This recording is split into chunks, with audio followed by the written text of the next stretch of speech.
ఈరోజు గుమ్మల దెబ్బకు సంబంధించి జరిగినటువంటి సంఘటన ఏంటి? వాళ్ళు గంజాయి మత్తులో ఆ బిల్లని తీసుకెళ్లి ఆ చిన్న బిడ్డ చేత విషం తాగించారు. అది మీరు ఒప్పుకుంటున్నారు తాగించారని. ఆ తర్వాత ఏం జరిగిందనేటువంటిది పోలీసు విచారణ లేకుండా, దాని గురించి పట్టించుకోకుండా, కనీసం ఈ ప్రభుత్వానికి పోలీసుకి ఏదైనా సరే అసలు ఈ రాష్ట్రంలో పరిపాలన ఉంది అనేటువంటిది ఉంటే, చిన్న బాలిక మీద అఘాయిత్యం జరిగితే ఆ బాలికను తీసుకెళ్లి కోవూరు హాస్పిటల్లో పెట్టారు. కనీసం ఆ బిడ్డ విషం తాగిందని వాళ్ళు కంప్లైంట్ ఇస్తే స్టమక్ వాష్ చేసేటువంటి గతి లేదు పాపం. అది అతను అనేటువంటి ఆవేదన.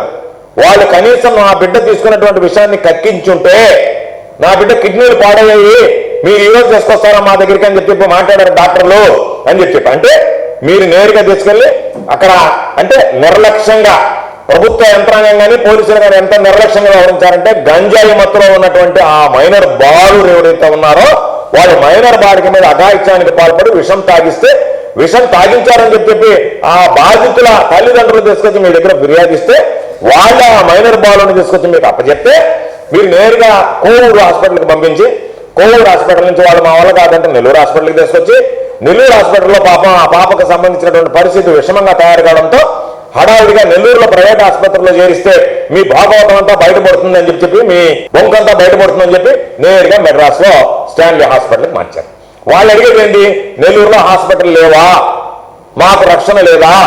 ఇక్కడ ప్రభుత్వ వైఫల్యం, పోలీసు వైఫల్యం ఏంటి? మీరు ఆ గంజాయికి సంబంధించి ఈరోజు పట్టణాల్లో ఉండేది, అవి చిన్నగా సిటీస్కి వచ్చాయి, అక్కడి నుంచి గ్రామీణ ప్రాంతాలకు వచ్చాయి. మీరేం చెప్పారు చంద్రబాబు? ఒక్క నెల రోజుల లోపల మీ గంజాయి రైతు ఆంధ్ర రాష్ట్రం అన్నాడు, మరలా 3 నెలలు అన్నాడు, ఒక ఆడదాని మీద కనుక చేయబెడతాడు వాడికి ఆఖరి రోజు అన్నాడు. ఇవన్నీ చెప్పిన తర్వాత ఈరోజు గంజాయి విచ్చలవిడిగా గ్రామాలకు పాకుతుంటే, ఆ గంజాయి మత్తులో యువత ఈ విధంగా పెడదారిన పడుతుంటే, దానికి ఆ గంజాయి నిర్మూలించడంలో వైఫల్యం చెందినటువంటి ఈ ప్రభుత్వం బాధ్యత వహించాలా లేదా? దీనికి సంబంధించి సహకారి హత్య కాదా?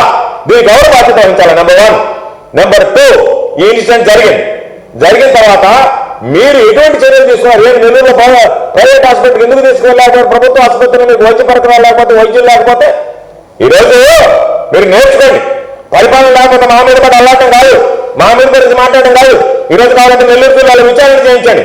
మీలాగా కనీసం పట్టించుకోకుండా వదిలేసి మళ్ళా మీరు మాట్లాడడానికి మీకు నైతిక హక్కు ఎక్కడ ఉంది? దీనికి ఎవరు సమాధానం చెప్తారు? ప్రభుత్వం సమాధానం చెప్తుందా, పోలీసులు సమాధానం చెప్తుందా? రెండు ప్రభుత్వాల మధ్య ఉన్నటువంటి వ్యత్యాసం గమనించండి. దాన్ని మేము ప్రశ్నిస్తే మేము పోతే దాన్ని మీరు పోయారు కాబట్టి ఈ ప్రభుత్వాన్ని పోలీసులను విమర్శించారు.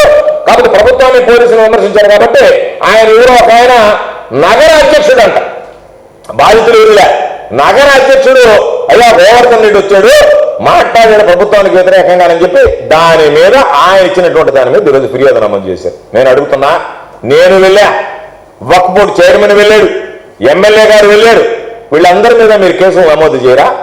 నాకన్నా ఎక్కువగా మాట్లాడారు. నేను ఆ అమ్మాయి పేరు ఎత్తలా, నాకు పోక్సో యాక్ట్ గురించి తెలుసు, నేను చదువుకున్నటువంటి వాడినే, ఆ కుటుంబ సభ్యుల పేర్లు ఎత్తలా, వాళ్ళు ఇంటి ముందు మాట్లాడలా, ఇంటికి దూరంగా వచ్చి మాట్లాడా, ఇంట్లో మాట్లాడారు, ఇంటి ముందు మాట్లాడారు, కుటుంబ సభ్యులతో కలిసి మాట్లాడారు.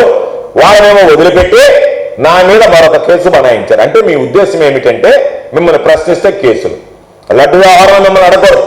మీకు సంబంధించినటువంటి గంజాయి విషయంలో ఈరోజు పాపం ఆ బిడ్డ ఈ ప్రభుత్వ నిర్లక్ష్యానికి, పోలీసుల వైఫల్యానికి బలైతే మేమేమన్నాం? పోలీసులను మీరు అడ్డదారులు, ఇప్పటికే మీరు తప్పులు చేశారు, దాన్ని నీరు గారుస్తున్నారు, ఆ కేసులు నీరు గార్చి మీరు ఎందుకు మెడ్రాస్లో మార్చారు? ఇక్కడ ఉంటే ఇష్యూ అవుతుంది కాబట్టి ఆ పాప చనిపోయిన పర్లేదు, ఇష్యూ లేకుండా పోతే సరిపోతుందని పోలీసులు అడవుడిగా మెడ్రాస్కి తీసుకెళ్ళారు. నెల్లూరులో వాళ్ళు అడుగుతున్నారు అన్నమాట, దానికి సమాధానం చెప్పండి. ఈరోజు ఆ బిడ్డ ఆవేదన మీరు చేసినటువంటి నిర్వాహకం, కనీసం ఇక్కడ ఉండేటువంటి వాళ్ళు ఆ పేరు కూడా రాకపోతే పోలీసులు ఆపారు, మీకు ఇచ్చినటువంటి కేసు ఇక్కడ పేరు లేదని చెప్పి ఆపారు. అంటే ఎంత నిర్లక్ష్యంగా మీరు వ్యవహరించారు ఆ బిడ్డ పట్ల. ఆ బిడ్డ చనిపోవడానికి కారకులు మీరు కాదా?